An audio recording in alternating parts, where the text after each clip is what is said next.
विषय है विश्व गुरु बनने का छठा स्तंभ, प्राकृतिक संसाधनों का सही उपयोग।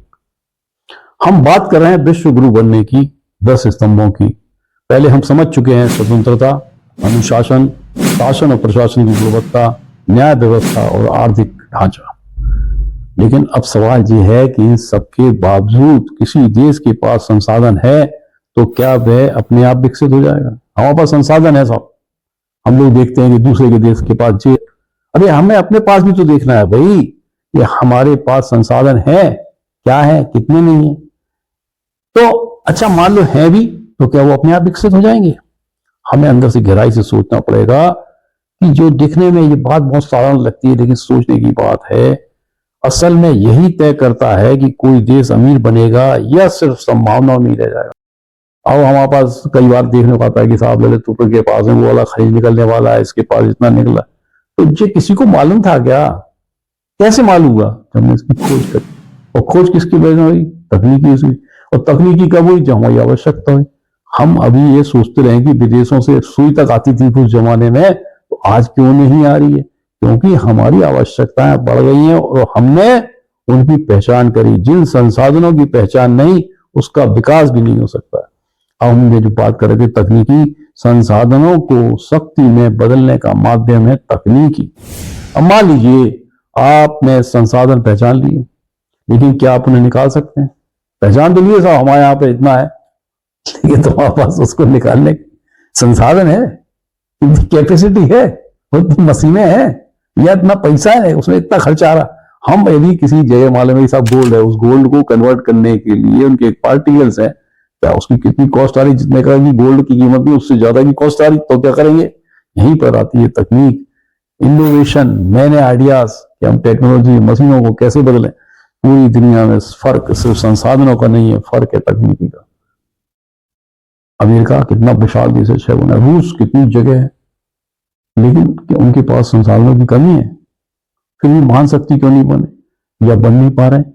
संतुलित विकास, और फिर उनको निकालने के लिए टेक्नोलॉजी, इंफ्रास्ट्रक्चर, सहयोग आपसी, और निकाल भी लिए तो उनको संसाधनों का करेंगे क्या? हमारे पास कंजप्शन ही नहीं है इतना, तो हमें नहीं चले। ये सब बहुत सारी चीजें दुनिया में।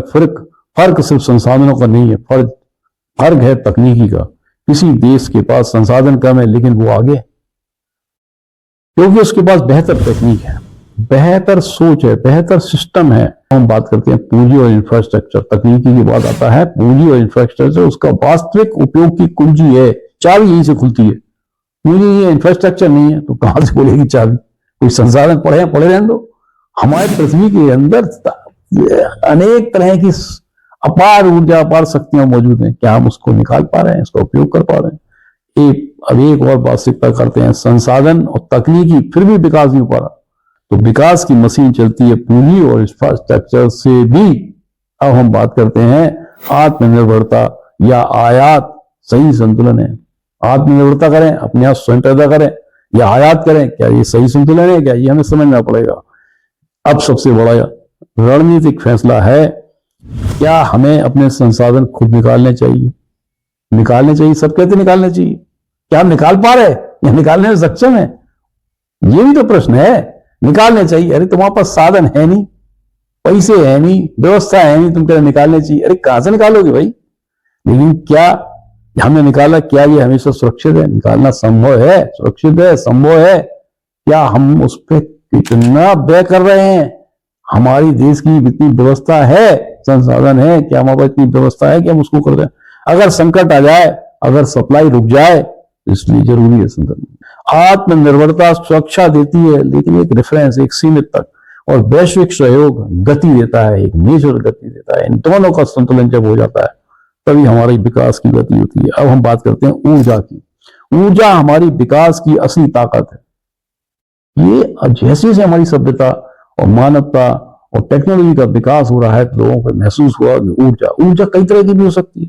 सौर ऊर्जा हो सकती है, कोयला हो सकती है, तेल है, गैस है, विंड है, वैकल्पिक एनर्जी है। ये सिर्फ संसाधन नहीं है, किसी देश की गति है, ये इंजन है देश की गति को आगे बढ़ाने वाला। ऊर्जा मजबूत होगी तभी हमारी अर्थव्यवस्था मजबूत होगी।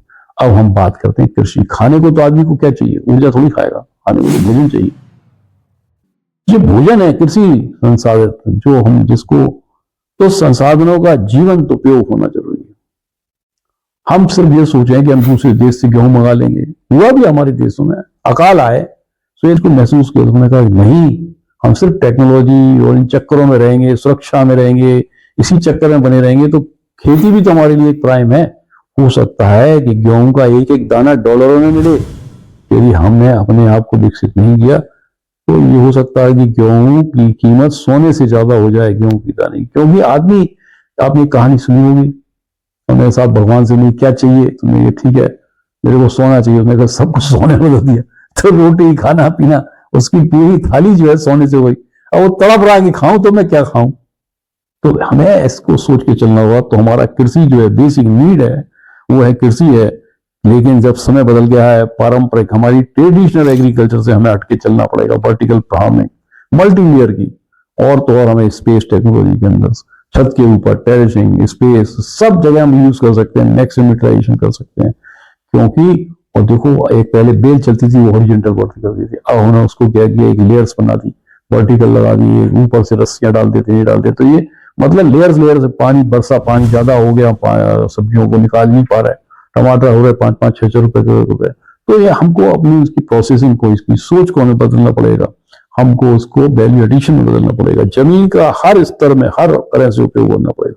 सीमित जमीन है, जमीन हमेशा सीमित रहती है, लेकिन असीमित संभावना है, उनकी असीमित लेयर्स, असीमित तरीके से हम बात कर सकते हैं। लेकिन यदि हम जमीन का इस तरह का और संसाधनों का एक्सटॉर्शन करते हैं, अत्याधिक उपयोग करते हैं, तो हमारे विकास और पर्यावरण है वो असंतुलित हो जाता है।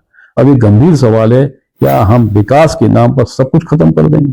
मिसाल, एक यहाँ से ट्रांसपोर्ट की लाइन जानी है तो हजारों पेड़ों को नष्ट कर देंगे। क्या हम ऐसी टेक्नोलॉजी का इस्तेमाल कर सकते हैं कि इन पेड़ों को उठा के ट्रांसपोर्ट करके हम दूसरी जगह लगा दें?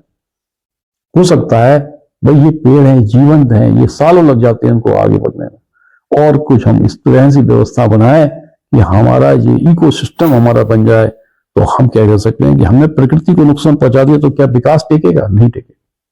आज हम देख रहे हैं मुंबई के अंदर या बहुत सारे देशों में समुद्र के, दिल्ली के अंदर भी यमुना नदी के पास देखा कि भाई ये फ्लडिंग आ जाती है, उसने क्या किया, कंक्रीट की दीवार बना दी जाए।